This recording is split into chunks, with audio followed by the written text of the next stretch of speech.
इसको एक मुद्दा बनाया फिर? नहीं, जरूर ठीक करने की कोशिश करेंगे वो लोग, लेकिन ये भी बात मैं आपको बताऊं कि संघ और आरएसएस या जो हमारा इनका वीएचपी है, इसने किसको सपोर्ट किया? भाजपा को खड़ा किया था, मोदी की सरकार और मोदी के परिवार को नहीं। ये इंद्रेश जी का दुख ना था जो हम ऑब्जर्व कर रहे हैं। मोदी जी ने मोदी की सरकार और मोदी का परिवार करवा दिया। इसको आप अहंकार में गिनिए या जो भी गिनिए, इसीलिए इस चुनाव में आरएसएस और संघ परिवार साइलेंट रहा, कंप्लीटली साइलेंट रहा। ये हम अपने हिसाब से बता रहे हैं। और इंद्रेश जी का जो कहना था यही था। आप भी सोचिए कि जनसंघ से लेकर आज तक आरएसएस और वीएचपी किसके साथ खड़ी थी? भाजपा के साथ। इस चुनाव में भाजपा कहाँ थी? भाजपा कहाँ थी? मोदी सरकार, मोदी का परिवार। मोदी जी ने स्वयं कहा कि मुझे वोट दो, सांसद को मत देखो, मुझे वोट दो, आपका हर वोट मेरे पास आएगा, हर वोट मेरे पास आएगा। तो ये दुख था आरएसएस और वीएचपी का, जो मैं आपके चैनल पे बयां करता हूं।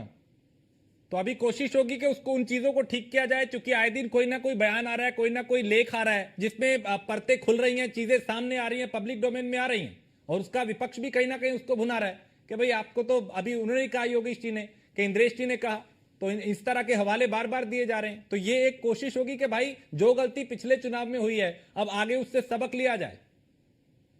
जरूर सुधार करेंगे। और सपा के एक प्रवक्ता इंटरनेशनल चैनल पे आते हैं, उन्होंने कहा ये अब इसका क्या, पवन खेड़ा जी ने कहा कि अब इंद्रेश जी की बात का क्या फर्क है, अगर ये चुनाव से पहले कहते कि ये दुखड़ा है भाजपा का तो और इनको सीटें मिलती और चमत्कार होता।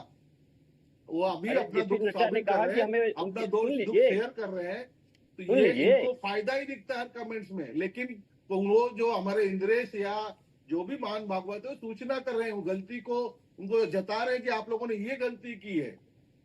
हमने जीवन भर भाजपा को खड़ा किया था, मोदी सरकार और मोदी परिवार को नहीं। देखिए हर नेता के आगे मोदी का परिवार, मोदी का परिवार लिखा होगा। योगेश जी आप कुछ कह रहे हैं? मैं कह रहा हूं कि चुनाव के एन पहले जेपी नड्डा साहब ने ही तो कहा था कि हमें आरएसएस के बारे में जो भी कमेंट किया उन्होंने, वो लगातार जो भी कमेंट करे, तो हमको उनसे नहीं मतलब है। सुन लीजिए, हमको आपके आरएसएस, उनके ऑर्गेनाइजर जो मुखपत्र है उसमें क्या छप रहा है हमें मतलब नहीं है, लेकिन जब बातें आएंगी तो उस पर चर्चा होगी, क्योंकि इनके चैनल पे भी चर्चा हुई अभी कुछ दिन पहले। मैं तो सिर्फ इतनी बात कर रहा हूँ, आज जो सारा ठीकरा हमारे पॉलिटिकल एक्सपर्ट साहब हैं पहली लाइन से लेकर लल्लू सिंह जी के ऊपर एकदम ठीकरा फोड़े पड़े हैं। एक कभी नहीं कहा कि भाजपा अपनी नीतियों की वजह से हार गई। मैं कह रहा हूँ